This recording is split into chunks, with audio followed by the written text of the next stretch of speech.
My dear friends, இன்றைக்கு உங்களை பார்ப்பது எனக்கு மிகுந்த சந்தோஷம். இன்னைக்கு நம்ம பார்க்க போகிற வாக்குத்தத்த வசனம் எபிரேயர் 7:25 இருக்குது. அது என்னன்னு பார்ப்போமா?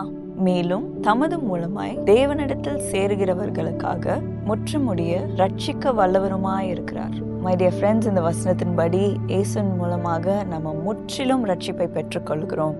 இன்றைக்கும் நீங்கள் உங்களுடைய குடும்பத்தினருக்காக அவங்களோட ரட்சிப்புக்காக நீங்கள் ஜோம் பண்ணிட்டு இருக்கலாம்.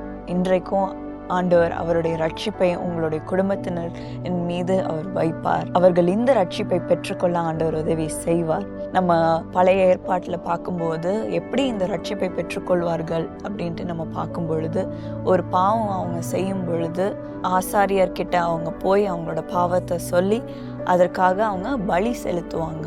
அதன் மூலமா ஆண்டவர் என்னுடைய பாவத்தெல்லாம் மன்னிச்சிட்டாரு, முற்றிலும் அந்த ரட்சிப்பை பெற்றுக்கொண்டாங்க அப்படின்ட்டு அவங்க உணர்ந்து கொள்வாங்க. ஆனா ஒவ்வொரு தடையும் அவங்க பாவம் செய்யும் போது ஒரு பலியை செலுத்த வேண்டியதா இருந்துச்சு.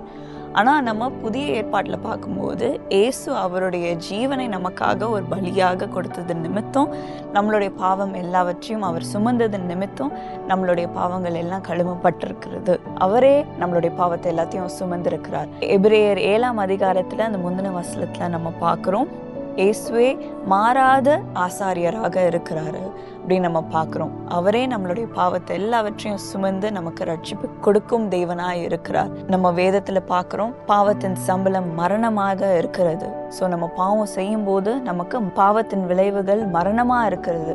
ஆனா இயேசு நமக்காக பலியாக இருக்கிறது நிமித்தம் நமக்கு நித்திய ஜீவனை நாம் பெற்றுக்கொள்கிறோம். அதுக்கு நாம என்ன செய்ய வேண்டும் அப்படின்னு நம்ம பார்க்கும்போது, ரோமர் 10:9 நம்ம பார்க்குறோம், இயேசுவை நம்ம நம்ப வேண்டும். இயேசுவே தெய்வன் என்று நம்ம வாயால அறிக்கை செய்ய வேண்டும். அவர் நமக்காக மரித்து 3ஆம் நாள் உயிர் தெழுந்த தெய்வனாய் இருக்கிறார் என்று நம்ம நம்பும் பொழுது நமக்கு நித்திய ஜீவன் ஆண்டவர் தருகிறார், ரட்சிப்பை தருகிறார், நம்ம பாவத்திலிருந்து விடுதலை தருகிறார். ஸோ இன்றைக்கு ஒவ்வொரு நாளும் நான் பரிசுத்தமாக வாழ வேண்டும் சுவாமி என்று நம்ம சொல்லி நம்ம வாழும் பொழுது ஆண்டவர் நம்மளை வழி நடத்துவார். ஸோ இன்றைக்கும் நீங்கள் இயேசு தெய்வன் என்று நம்புங்க. அவரே தெய்வன் என்று நீங்கள் உங்கள் வாயால் அறிக்கை செய்யுங்க. உங்கள் இருதயத்தில் நம்புங்க. ஆண்டவர் கண்டிப்பாக அவருடைய ரட்சிப்பை உங்களுக்கு கொடுத்து உங்களை ஒரு பரிசுத்தமான வாழ்க்கையை வாழ உதவி செய்வார். நித்திய ஜீவனை உங்களுக்கு தருவார். நீங்கள் யாருக்கெல்லாம் ஜோம் பண்ணுறீங்களோ ஆண்டவர் அவர்களையும் ரட்சிக்க வேண்டும் என்று இப்பொழுதும் நம்ம ஜெபிப்போமா? ஏசப்பா, இன்றைக்கு உம்முடைய ரட்சிப்புக்காக நன்றி சுவாமி. நீரே எங்களுக்காக பலியாக இருக்கிறதுக்காக நன்றி சுவாமி. எங்களுடைய பாவங்கள் எல்லாவற்றையும் சிலுவையில் சுமந்து நீர் எங்களுக்காக மரித்து நீர் உயிரோடு எழுந்திருக்கிறீரே, அதற்காக நன்றி அப்பா. இன்றைக்கு ஒவ்வொருவரையும் உம்முடைய ரத்தத்தினால் கழுவும் அப்பா. அவர்களுடைய பாவங்கள் எல்லாவற்றையும் நீ நீக்கி போடும் சுவாமி. உம்முடைய ரட்சிப்பை அவர்களுடைய வாழ்க்கையில் இறங்க செய்யும் சுவாமி. குடும்பத்தில் இறங்க செய்யும் அப்பா. வீட்டில் இறங்க செய்யும் சுவாமி. தெய்வீக சந்தோஷம் இப்பொழுது இறங்கட்டும் அப்பா.